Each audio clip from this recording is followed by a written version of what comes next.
ఈ రోజు కూడా క్రేజీ ఫ్యాక్ట్స్ అయితే మేము ముందుకు వచ్చేసాను. మా వీడియో అయితే చూసే వాళ్ళు అయితే పూర్తిగా అయితే చూస్తున్నారు, కానీ లైక్ అయితే కొట్టట్లేదు. మీరు లైక్ చేస్తేనే మా వీడియో అనేది మరి కొంతమందికి రీచ్ అవుతుంది. సో ఖచ్చితంగా లైక్ అయితే కొట్టండి. ఫ్యాక్ట్ నెంబర్ 1, రైల్లో ఇంట్లో వండిన ఆహారం తీసుకొస్తున్నారా? అయితే మీరు జరిమానా చెల్లించాల్సిందే. అర్థం కాలేదా? సరే చెప్తాను చూడండి. రైల్లో ప్రయాణిస్తున్నప్పుడు ప్రయాణికులు ఇంట్లో వండిన ఆహారాన్ని తీసుకెళ్లడం సహజం. ఎందుకంటే రైల్లో ఏది కొనుగోలు చేసి తినాలన్నా చాలా డబ్బులు వెచ్చించాల్సి వస్తుంది. అంతేకాకుండా అక్కడ ఫుడ్ కూడా అంత క్వాలిటీగా ఉండదు. అంతేకాదు ఇంటి నుంచి ఫుడ్ తెచ్చుకుంటే డబ్బులు కూడా ఆదా చేసుకోవచ్చు. ఎందుకు ఈ సంగతి విషయానికి వస్తే, రైల్లో ఒక ప్రయాణికుడు ఇంట్లో వండిన ఆహారం తిన్న తర్వాత కూడా అతనికి విపరీతమైన నష్టం జరిగింది. అతని జేబు ఖాళీ అయింది. ఇంట్లో వండిన ఆహారం ఎందుకు ఇంత ఖరీదుగా మారింది ఇక్కడ తెలుసుకుందాం ఒకసారి. ఉత్తర రైల్వేలోని ఆగ్రా డివిజన్ లో రైల్వే స్టేషన్ లో చెత్త వేసే వారిపై, టికెట్ లేకుండా ప్రయాణించే వారిపై, సక్రమంగా ప్రయాణించిన వారిపై, బుక్ చేయని లగేజ్ని తీసుకెళ్లే వారిపై జరిమానా విధించడం జరుగుతుంది. ఇందులో భాగంగా స్టేషన్ మీదుగా వెళ్లే 12195, 14865, 12308, 01902, 05347, 01912, 19666, 22987 నెంబర్లు అయితే తగ్గించేశారు. ఈ క్రమంలో సుమారు 50 మంది ప్రయాణికులను పట్టుకుని 16,000కు పైగా జరిమానా విధించారు. ఈ ప్రయాణికుల్లో చాలా మంది డబ్బు ఆదా చేయడానికి ఇంట్లో వండిన ఆహారంతో రైల్లో ప్రయాణిస్తున్నారు. తిన్న తర్వాత మిగిలిపోయిన ఆహారాన్ని కోచ్ లో పడేయడంతో ప్రయాణికులు టీటీకి ఫిర్యాదు చేశారు. దీంతో టీటీ వారికి జరిమానా విధించారు. ఇలా కొంతమంది ప్రయాణికుల జేబులు ఖాళీ అయ్యాయి. వారు స్లీపర్ కోచ్ లో ప్రయాణిస్తున్నారు. గ్వాలియర్ స్టేషన్ మీదుగా వెళ్లి దాదాపు 11 రైళ్లను తనిఖీ చేశారు అధికారులు. విచారణ సందర్భంగా ఆర్పీఎఫ్, జీఆర్పీ సిబ్బంది టీటీ వెంట ఉన్నారు. ప్రయాణికులు అటువైపు నుంచి పారిపోకుండా కోచ్ కు ఇరువైపులా తనిఖీలు చేస్తున్నారు.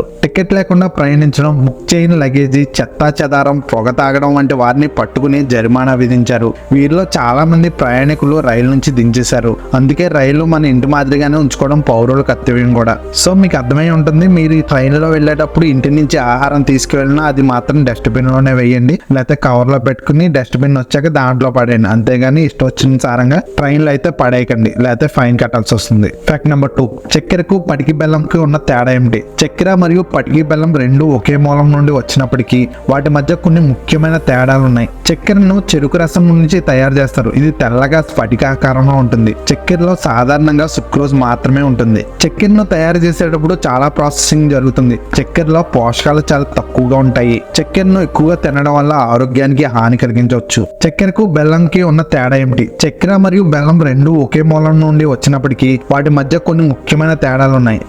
బెల్లం చెరుకు రసాన్ని నేరుగా చిక్కబట్టి తయారు చేస్తారు. ఇది గోధుమ రంగులో ఉంటుంది మరియు పెద్ద స్ఫటికలను కలిగి ఉంటుంది. బెల్లంలో సుక్రోజ్ తో పాటు ఖనిజాలు, విటమిన్లు మరియు యాంటీ ఆక్సిడెంట్లు కూడా ఉంటాయి. బెల్లం తయారీలో చాలా తక్కువ ప్రాసెసింగ్ జరుగుతుంది. బెల్లంలో పోషకాలు చాలా ఎక్కువగా ఉంటాయి.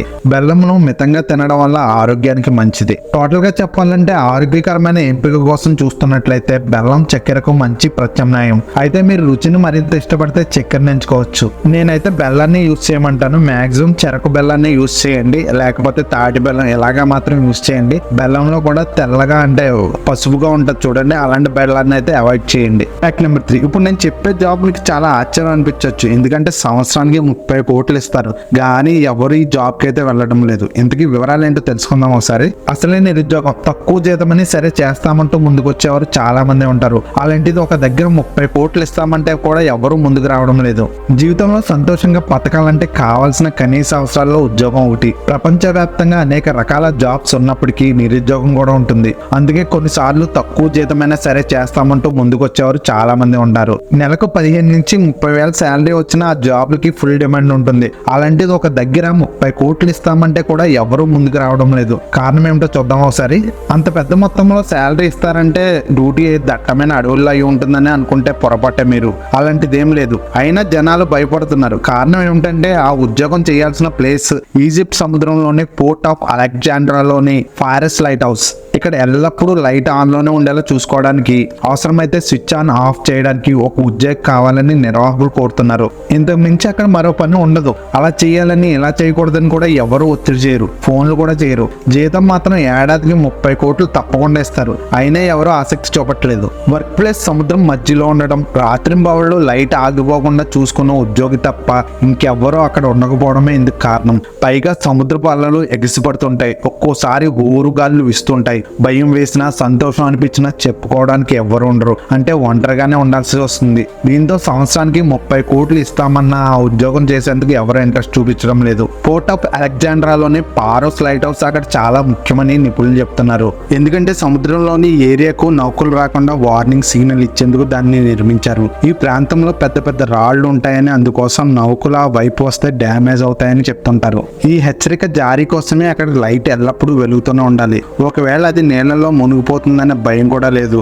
అలా జరిగే అవకాశం ఉంటే సముద్రయాన సిబ్బంది వెంటనే అక్కడ చేరుకొని కాపాడతారు. ఈ జాబ్ అనేది ఇప్పటికీ ఖాళీగానే ఉందని, ఒక ఎంప్లాయీ వెంటనే కావాలని ఎవరైనా దరఖాస్తు చేసుకోవచ్చని కోరుతున్నారు. ఫ్యాక్ట్ నెంబర్ 4, బలవంతంగా తెలుగు స్టార్ హీరోయిన్ పెదవిపై ముద్దు పెట్టిన 87 ఏళ్ల సీనియర్ స్టార్. ఇండస్ట్రీని ఇప్పుడు షేక్ చేస్తున్న వార్త ఇది. ఈ సినిమా తర్వాత ఇప్పటివరకు స్ట్రైట్ తెలుగు సినిమా చేయలేదు. కాకపోతే పలు డబ్బింగ్ సినిమాలతో తెలుగు ఆడియన్స్ ని పలకరించారు ఈమె. ఆమె ఎవరో కాదు, రేఖ. ఇప్పటి తరానికి ఈమె గురించి పెద్దగా తెలియదు, కానీ అసలు ఒకప్పుడు ఈ హీరోయిన్ కున్న ఫాలోయింగ్ అంతా ఇంత కాదు. రేఖ సినిమా వస్తుందంటే ఒక యుఫోరియా క్రియేట్ అయ్యేది. అసలు రేఖ గారి కెరీర్ స్టార్ట్ అయింది తెలుగు సినిమాతో. 1958లో సీనియర్ ఎన్టీఆర్ గారు నటించిన ఇంటి గుట్టు సినిమాతో ఇండస్ట్రీలోకి ఎంట్రీ ఇచ్చింది ఈమె. ఈ సినిమాలో చైల్డ్ ఆర్టిస్ట్ గా నటించారు. ఆ తర్వాత 8 ఏళ్ళు గ్యాప్ తీసుకుని రంగుల రాట్నం సినిమాలో నటించారు. చంద్రమోహన్, వాణిశ్రీ ప్రధాన పాత్రలో నటించారు. రేఖ కీలక పాత్ర పోషించింది. ఈ సినిమా తెలుగులో రేఖకు మంచి పాపులారిటీ తెచ్చిపెట్టింది. ఆ తర్వాత 4 ఏళ్లకు అమ్మ కోసం సినిమాలో నటించింది, కానీ ఈ సినిమా పెద్దగా ఆడలేదు.